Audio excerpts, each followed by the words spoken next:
กองประชุมเสื่อมซึมเอกสารและทาบทามความไว้วางใจของคณะพรรคสมาชิกพรรคคณะพรรครากฐานแผนกการเงินแขวงได้จัดขึ้นในตอนเช้าของวันที่11 พฤศจิกายนนี้ที่แผนกการเงินแขวงโดยการเป็นประธานของสหายศรีสุขคุณวิทองรองเลขาคณะพรรครากฐานรองหัวหน้าแผนกการเงินแขวง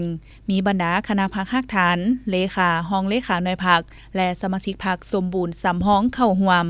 ในกองประชุมเทื่อนี้สหายศรีสุขคุณวิทองประธานกองประชุมยังได้กล่าวว่าการเสื่อมซึมเอกสารสำคัญในครั้งนี้เพื่อกำหนดเอาบรรดาเนื้อในขั้นตอนการก่อสร้างหน่วยพรรคปลอดภัยเข้มแข็งนักแน่นเพื่อเฮ็ดให้บรรดาสมาชิกพรรคกำแน่นรับประกันได้เกี่ยวกับการตีราคาแบ่งประเภทของสมาชิกพรรคหน่วยพรรคให้ถูกต้องตามความเป็นจริงในการสร้างความหันเปลี่ยนอย่างแข็งแรงและลึกซึ้งทางด้านทัศนะและวิธีการตีราคาการจัดตั้งพรรคสมาชิกพรรคถือเอาคุณภาพเป็นกกเอาสภาพตัวจริง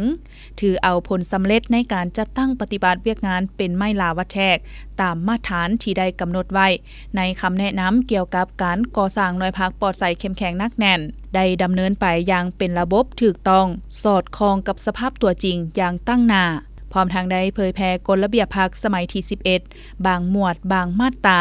คำแนะนำของคณะกวดกาพรรคแขวงเกี่ยวกับการเขียนบทสำรวจการนำพารวมจากนั้นสหายนางออนศรีสอนยวงศ์คณะพรรครากฐานรองหัวหน้าแผนกการเงินแขวงได้เผยแพร่กฎหมายว่าด้วยพนักงานรัฐกรฉบับปรับปรุงบางหมวดบางมาตราที่สำคัญดำรัสว่าด้วยการประเมินผลงานการจัดตั้งปฏิบัติเวียกงานของพนักงานรัฐกรและคำแนะนำของแขวงเกี่ยวกับการค้นคว้าคัดเลือกผลงานประจำปีของบุคคลกรมกองหลวงหมู่และบ้านที่มีผลงานดีเด่นเพื่อย่องย้อสรรเสริญคันแขวงน้ำอีก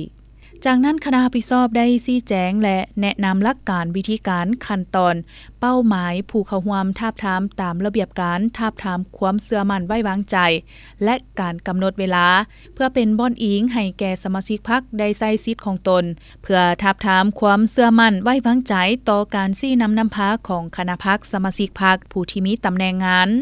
ได้สำรวจตีราคาการชี้นำพารวมเวียกงานผลงานด้านดีในความรับผิดชอบต่อหน้าที่การเมืองคุณสมบัติศีลธรรมปฏิวัติแบบแผนการนำพาและวิธีการเฮ็ดเวียกบทเรียนที่ถอดถอนได้ในการชี้นำพา